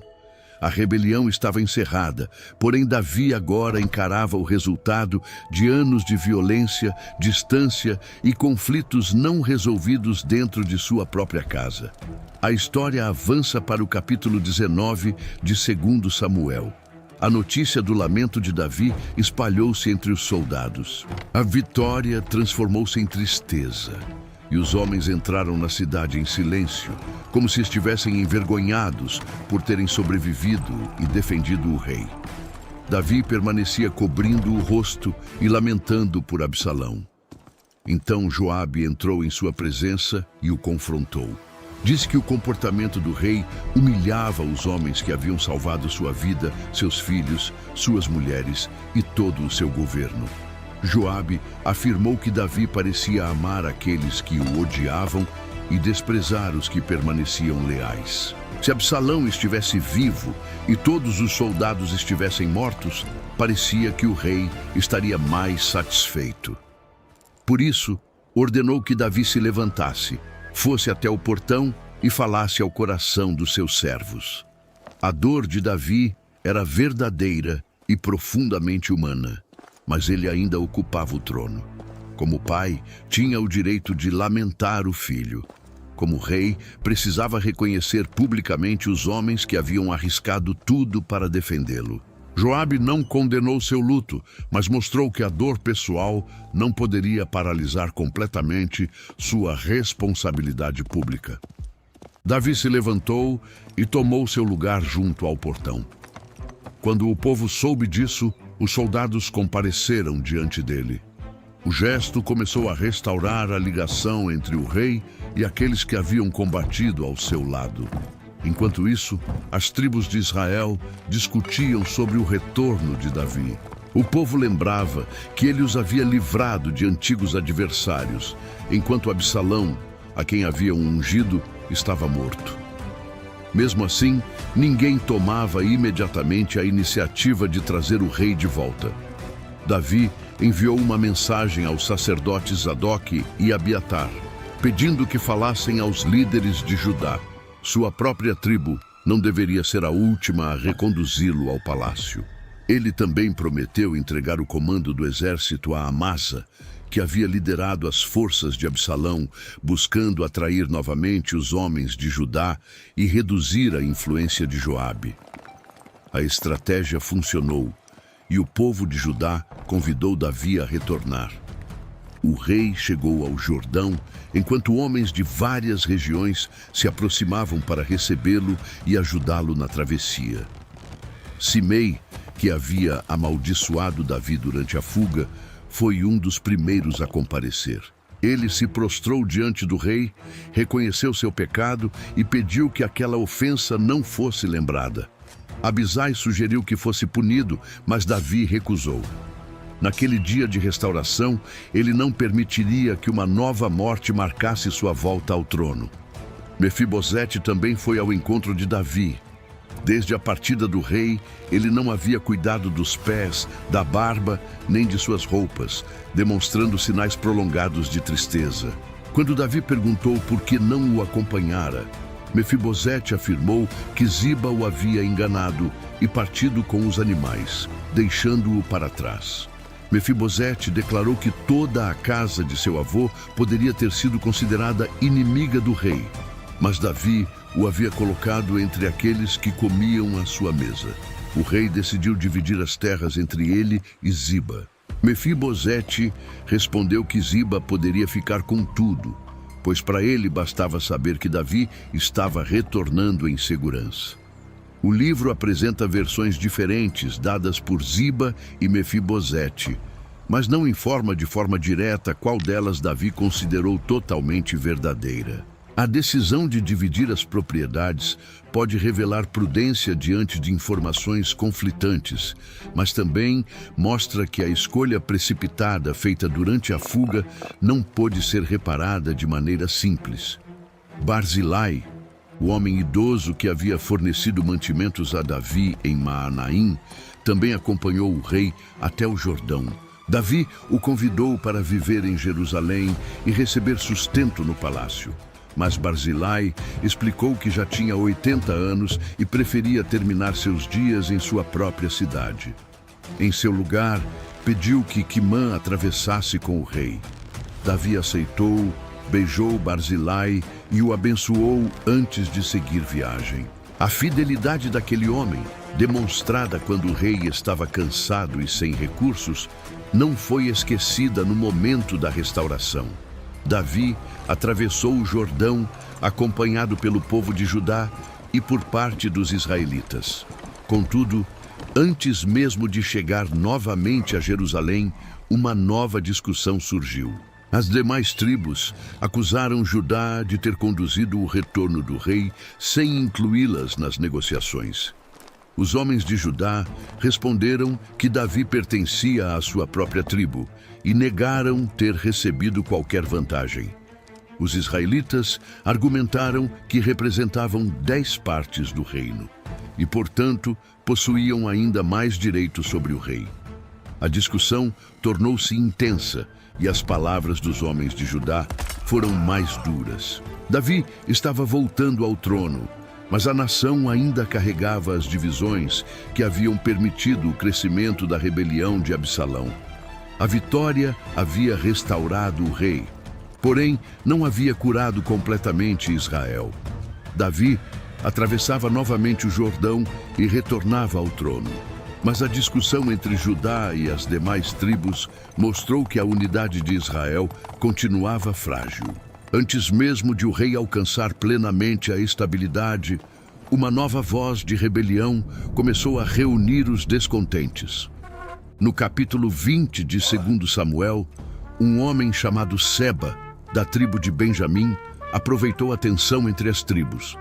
Ele tocou a trombeta e declarou que Israel não tinha parte em Davi, nem herança no filho de Jessé. Seu chamado encontrou apoio imediato entre muitos israelitas, que abandonaram a comitiva do rei e passaram a segui-lo. Os homens de Judá, porém, permaneceram ao lado de Davi e o acompanharam até Jerusalém. O rei havia recuperado a capital, mas a revolta de Seba mostrava que o problema não era apenas Absalão. A nação ainda carregava desconfianças antigas entre Judá a tribo de Davi e as tribos do norte. Ao entrar no palácio, Davi tomou providências relacionadas às concubinas que haviam sido deixadas para cuidar da casa real e que haviam sido publicamente tomadas por Absalão. Elas foram colocadas sob proteção e receberam sustento, mas permaneceram separadas do rei pelo restante da vida.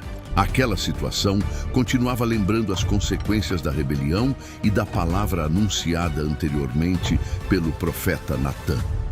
Davi então ordenou a Amasa, a quem havia prometido o comando do exército, que reunisse os homens de Judá em 3 dias. Amasa, porém, demorou mais do que o tempo determinado. Seba estava ganhando espaço, e cada dia de atraso aumentava o risco de novas cidades aderirem à rebelião. Davi chamou Abisai e ordenou que ele perseguisse Seba antes que a situação se tornasse mais perigosa do que a revolta de Absalão. Os homens de Joabe, a guarda real e os guerreiros escolhidos deixaram Jerusalém para impedir que o rebelde encontrasse cidades fortificadas e estabelecesse uma base de resistência. Durante o caminho, Amasa finalmente se encontrou com as tropas. Joabe aproximou-se como se fosse cumprimentá-lo, mas o encontro terminou com a morte de Amasa. Em seguida, Joabe reassumiu na prática o comando do exército e continuou a perseguição. Davi havia indicado Amasa para substituir Joabe, provavelmente como parte do esforço para reconciliar os homens que haviam seguido Absalão. Joabe, entretanto, não aceitou perder sua posição. Mais uma vez, ele agiu por conta própria, eliminando um rival e demonstrando que Davi ainda tinha dificuldade para controlar completamente seu principal comandante. Joabe atravessou as regiões de Israel até descobrir que Seba havia se refugiado em Abel-Bet-Maaca. O exército cercou a cidade e começou a preparar a derrubada de suas defesas. A população inteira poderia sofrer por causa de um único rebelde escondido dentro das muralhas. Foi então que uma mulher sábia da cidade pediu para falar com Joabe. Ela perguntou por que ele desejava destruir uma cidade conhecida em Israel, por sua prudência e por seu valor para a nação. Joabe respondeu que não pretendia destruir o lugar. Seu objetivo era apenas capturar Seba, que havia levantado a mão contra o rei. A mulher levou a questão aos moradores e a cidade decidiu entregar o responsável pela rebelião. Seba foi eliminado, Joabe tocou a trombeta e o exército se dispersou, encerrando o cerco sem que toda a população fosse atingida. A intervenção daquela mulher impediu que uma cidade inteira pagasse pela ambição de um só homem. Assim como a mulher de Tecoa havia influenciado decisões no palácio, agora outra mulher sábia usava suas palavras para preservar uma comunidade e terminar uma revolta. Joabe voltou a Jerusalém e permaneceu como comandante do exército. O capítulo termina apresentando novamente os principais responsáveis pela administração de Davi. O reino sobrevivera a 2 grandes rebeliões, mas sua estabilidade dependia de uma estrutura política, militar e religiosa, capaz de manter a ordem entre as tribos. A narrativa chega ao capítulo 21 de 2 Samuel. A partir desse ponto, o livro reúne acontecimentos importantes do reinado de Davi que não precisam ser entendidos como se tivessem ocorrido imediatamente depois da rebelião de Seba. São episódios organizados para refletir sobre justiça, alianças, livramento e a preservação do reino. Durante 3 anos consecutivos, houve fome na terra. Davi buscou a presença do Senhor para compreender a razão da crise e recebeu a resposta de que havia culpa sobre a casa de Saul por causa de uma injustiça cometida contra os gibeonitas. Os gibeonitas não faziam parte das tribos de Israel. Eram sobreviventes dos antigos habitantes da terra e haviam recebido, nos dias de Josué, uma promessa solene de proteção. Saul, porém, em seu zelo por Israel e Judá, havia tentado eliminá-los, violando uma aliança feita em nome do Senhor. Davi chamou os gibeonitas e perguntou como poderia reparar a injustiça para que eles abençoassem novamente a herança do Senhor. Eles responderam que não desejavam prata nem ouro, e também disseram que não possuíam autoridade para agir contra qualquer israelita por conta própria. Em seguida, pediram que 7 descendentes de Saul fossem entregues como representantes da casa responsável pela violência cometida. Davi preservou Mefibosete, filho de Jonatas, por causa da aliança que havia feito diante do Senhor. Contudo, entregou outros 7 homens ligados à casa de Saul. A sentença foi executada pelos gibeonitas no início da colheita da cevada. Este é um dos episódios mais difíceis de 2 Samuel. Ele pertence a um contexto antigo de responsabilidade coletiva, alianças nacionais e justiça representativa. O texto não apresenta uma regra para vinganças particulares, nem ensina que filhos devam ser punidos automaticamente pelos pecados dos pais. O foco está numa culpa pública associada à dinastia, que governava quando a aliança com os gibeonitas foi violada, exigindo uma reparação reconhecida pelas autoridades daquele período. Rispá, mãe de 2 daqueles homens, permaneceu perto do local por muitos dias, protegendo seus restos da ação de animais e aves. Quando Davi soube de sua perseverança, tomou uma nova providência. Mandou buscar os restos de Saul e Jonatas, que haviam sido preservados pelos moradores de Jabes-Gileade, e reuniu-os aos dos descendentes da antiga casa real. Todos foram sepultados no território de Benjamim, no túmulo de Quis, pai de Saul. Somente depois que a justiça foi tratada e os mortos receberam sepultamento digno, o texto afirma que Deus voltou a atender às orações em favor da terra. A parte final do capítulo retorna aos conflitos contra os filisteus. Davi já não era o jovem pastor que enfrentava perigos com a mesma resistência de antes. Durante uma das campanhas, ele ficou exausto e foi ameaçado por um guerreiro descendente dos gigantes de Gate. Abisai interveio e protegeu o rei. Depois disso, os homens de Davi fizeram um juramento. Ele não deveria mais sair com eles para os confrontos, para que a lâmpada de Israel não se apagasse. Chamar Davi de lâmpada de Israel mostrava que sua vida representava mais do que a presença de um guerreiro no campo. Ele era o rei ligado à promessa de Deus e um símbolo de continuidade para a nação. Preservá-lo era proteger a estabilidade do reino e da dinastia. Outros confrontos contra guerreiros filisteus são resumidos em seguida. Sibecai derrotou Seife, Elanã venceu outro guerreiro de Gate, e Jonatas, sobrinho de Davi, enfrentou um homem de grande estatura conhecido por uma característica física incomum. O texto encerra afirmando que esses homens descendiam dos gigantes de Gate e foram vencidos por Davi e por seus servos. A expressão inclui Davi como líder do reino, mas também destaca que suas vitórias finais dependiam cada vez mais dos guerreiros que haviam crescido ao seu redor. Davi já não precisava estar pessoalmente à frente de todos os confrontos. Os homens que ele havia liderado durante anos agora protegiam sua vida, defendiam as fronteiras e garantiam a continuidade de Israel. A trajetória do guerreiro estava se aproximando do fim, enquanto o livro começava a olhar para trás e interpretar tudo o que o Senhor havia feito ao longo de seu reinado. Depois de anos de perseguições, guerras, conquistas, pecados e livramentos, Davi olhou para a própria trajetória e reconheceu quem o havia sustentado. Antes de terminar, 2 Samuel reúne um cântico, as últimas palavras do rei, a memória de seus guerreiros e uma última crise que conduziria Israel a um altar. No capítulo 22 de 2 Samuel, Davi apresenta um cântico pronunciado depois que o Senhor o livrou de seus adversários e das mãos de Saul. O texto não está descrevendo apenas um acontecimento isolado, mas oferecendo uma interpretação espiritual de toda a vida do rei.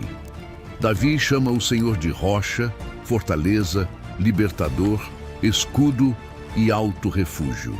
Durante muitos anos, ele havia encontrado proteção em cavernas, fortalezas e regiões desertas. Agora, reconhecia que sua verdadeira segurança nunca estivera no terreno, nas muralhas ou na habilidade de seus homens. Deus havia sido o lugar seguro para onde ele podia correr.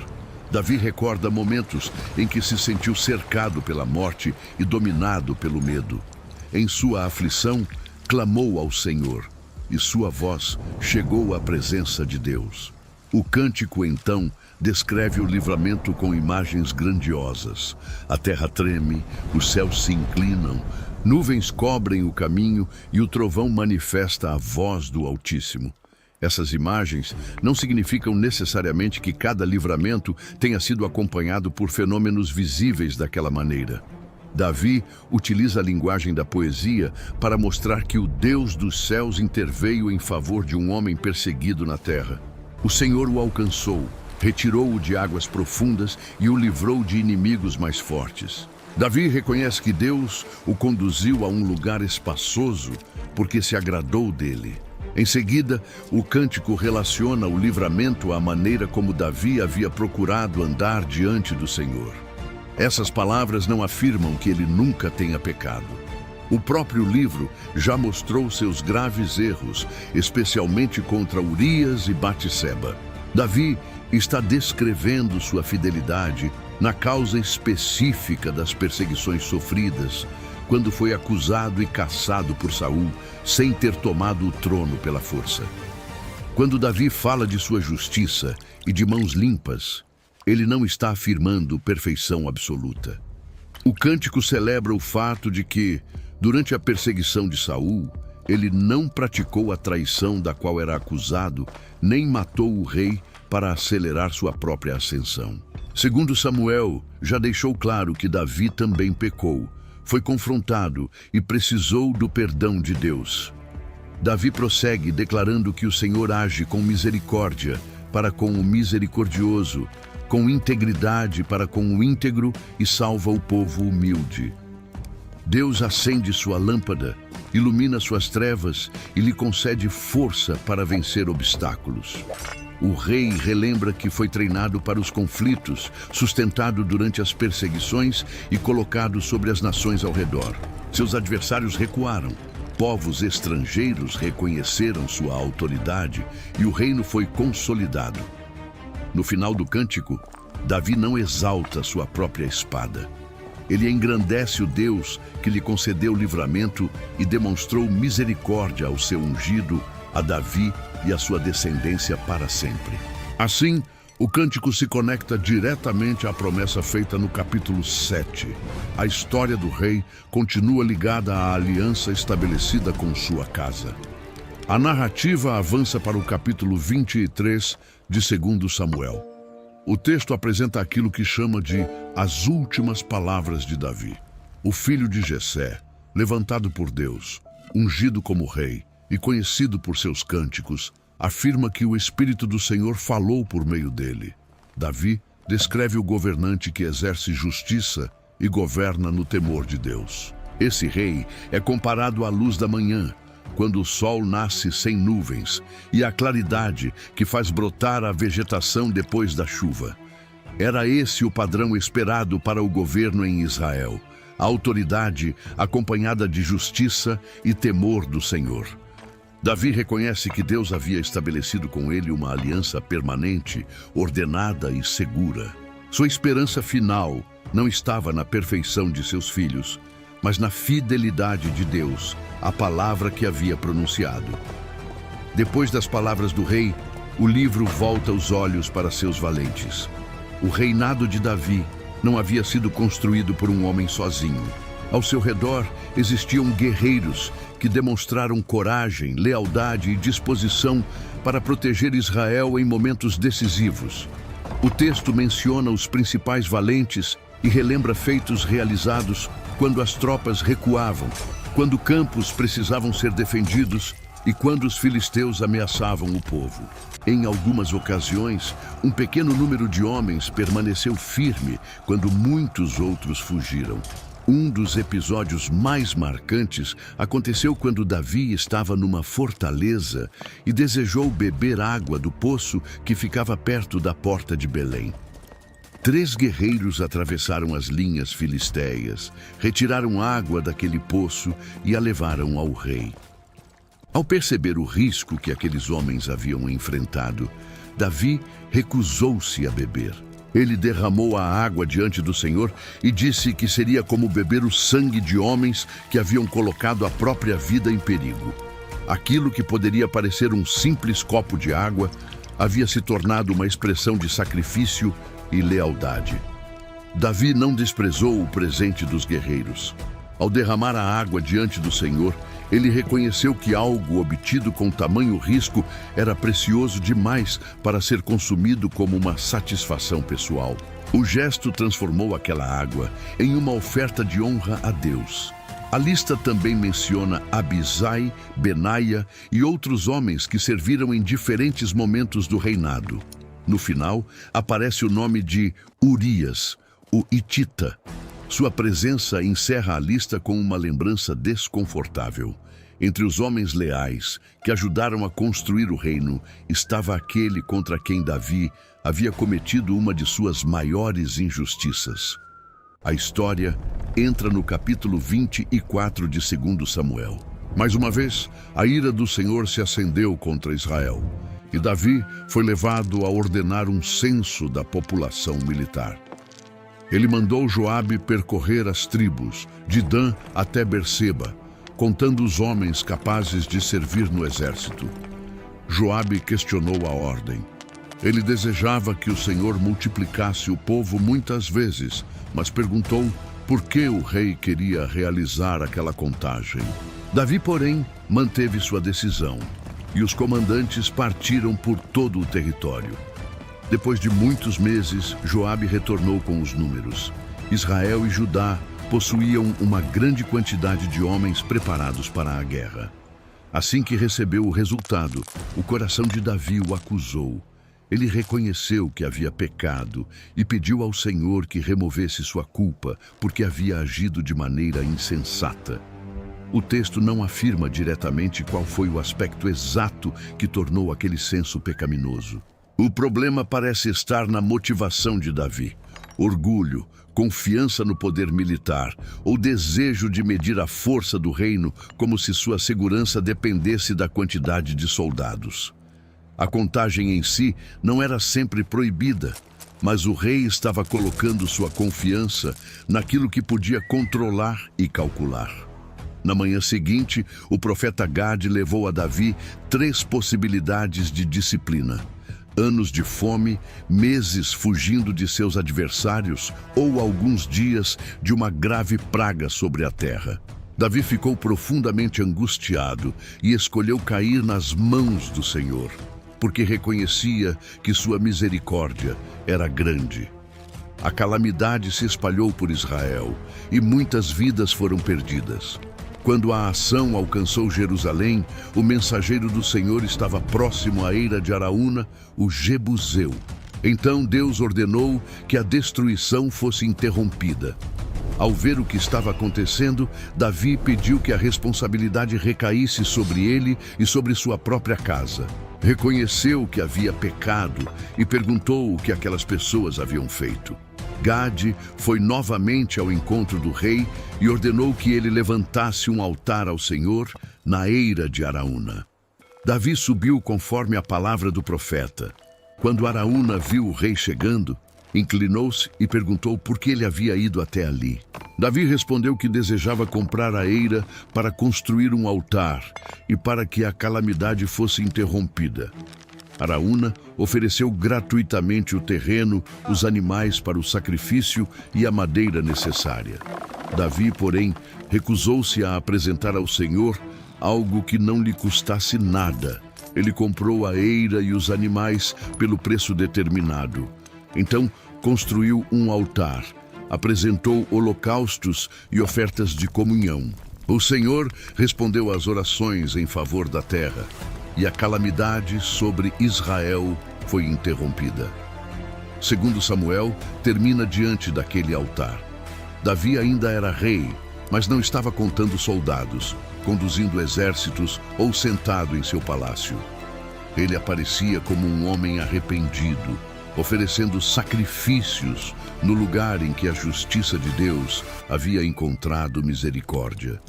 Assim, chegamos ao fim da nossa jornada pelo segundo livro de Samuel.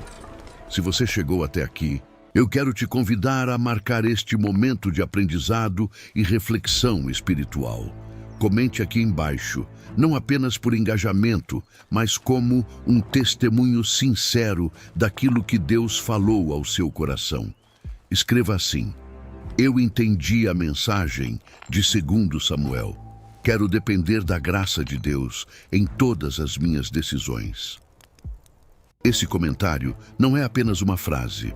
É a declaração de alguém que compreendeu que posição, força, inteligência e conquistas não substituem uma vida de dependência do Senhor.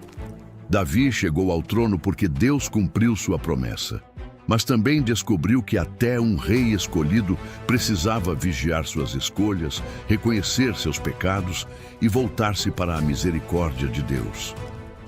Ao longo deste livro, vimos Davi esperando pacientemente pelo cumprimento da promessa, recusando-se a construir seu reino por meio da traição e da violência. Vimos Israel ser reunificado, Jerusalém tornar-se a cidade do rei e a Arca da Aliança ser conduzida para o centro da nova capital. Também acompanhamos um dos momentos mais importantes de toda a narrativa bíblica: Deus prometendo estabelecer a casa de Davi e firmar seu reino. Essa promessa atravessaria gerações e apontaria para um rei maior, cujo governo não teria fim. Mas, segundo Samuel, também não esconde as fraquezas de Davi. O livro mostra como uma decisão errada, tomada dentro do palácio, produziu consequências que alcançaram sua família, sua autoridade e todo o reino. O pecado que parecia secreto foi revelado, e o homem que havia sido usado poderosamente por Deus precisou ouvir a confrontação do profeta, reconhecer sua culpa e depender novamente da graça divina. E eu te pergunto, o que mais falou com você ao longo deste livro? Foi a paciência de Davi enquanto esperava o tempo de Deus? A promessa feita à sua casa? A bondade demonstrada a Mefibosete? O perigo de tomar decisões sem vigilância? As consequências de problemas que não são enfrentados dentro da família? O arrependimento de Davi? Ou a imagem final do rei diante do altar, reconhecendo que sua esperança não estava na quantidade de soldados, mas na misericórdia do Senhor? Qual área da sua vida precisa ser colocada hoje diante de Deus? Qual decisão precisa ser revista? Qual pecado precisa ser confessado? Qual relacionamento precisa ser tratado com verdade? Qual promessa você precisa aprender a esperar sem tentar antecipar o tempo do Senhor? Compartilhe nos comentários aquilo que mais marcou você. Quando você testemunha, fortalece sua própria fé e também encoraja outras pessoas que podem estar atravessando momentos semelhantes. Oro para que esta jornada por 2 Samuel não termine como apenas mais um conteúdo assistido, que ela se transforme em um chamado à vigilância, à responsabilidade e à dependência de Deus. Que você aprenda com Davi que uma promessa não elimina o processo, que uma posição não torna ninguém imune ao pecado e que o perdão de Deus não deve ser usado como desculpa para escolhas irresponsáveis. Mas que você também compreenda que o fracasso não precisa ser o último capítulo da sua história quando existe arrependimento verdadeiro e retorno à presença de Deus. 2 Samuel termina diante de um altar. Davi havia contado seus soldados, medido a força do seu exército e confiado naquilo que podia ser calculado. Mas no final, precisou reconhecer que a segurança de Israel não estava nos números, nas armas ou no poder do rei. A esperança estava na misericórdia de Deus. E essa misericórdia encontra sua expressão completa em Jesus Cristo. A promessa de um reino permanente feita à casa de Davi apontava para Jesus, o descendente prometido, o rei cujo governo não terá fim. Ele não veio apenas para ocupar um trono terreno, mas para buscar e salvar aqueles que estavam perdidos. Na cruz, Jesus tomou sobre si o peso do pecado e abriu o caminho para que todo aquele que nele crê receba perdão, reconciliação e uma nova vida. Talvez você carregue erros que ninguém conhece. Talvez tenha tomado decisões que produziram consequências dolorosas. Talvez, como Davi, você tenha tentado esconder aquilo que precisava ser confessado. Mas Deus conhece toda a sua história e ainda assim está chamando você para perto. Não tente encobrir. Não tente resolver sozinho. Não pense que suas conquistas, sua religião ou suas boas obras podem substituir a graça de Deus. Reconheça que você precisa de salvação, creia em Jesus Cristo e entregue verdadeiramente sua vida a Ele. Você pode falar com Deus agora, com sinceridade. Senhor Jesus, eu reconheço que sou pecador e que preciso da Tua misericórdia. Creio que Tu morreste por meus pecados e ressuscitaste para me dar uma nova vida. Perdoa-me, transforma meu coração e governa a minha história. Eu entrego minha vida em Tuas mãos e quero viver debaixo da Tua vontade. Amém. Se essa oração foi verdadeira em seu coração, não permita que este momento termine apenas com o fim do vídeo. Busque conhecer mais a palavra de Deus. Comece uma vida de oração e procure uma igreja comprometida com a verdade das Escrituras.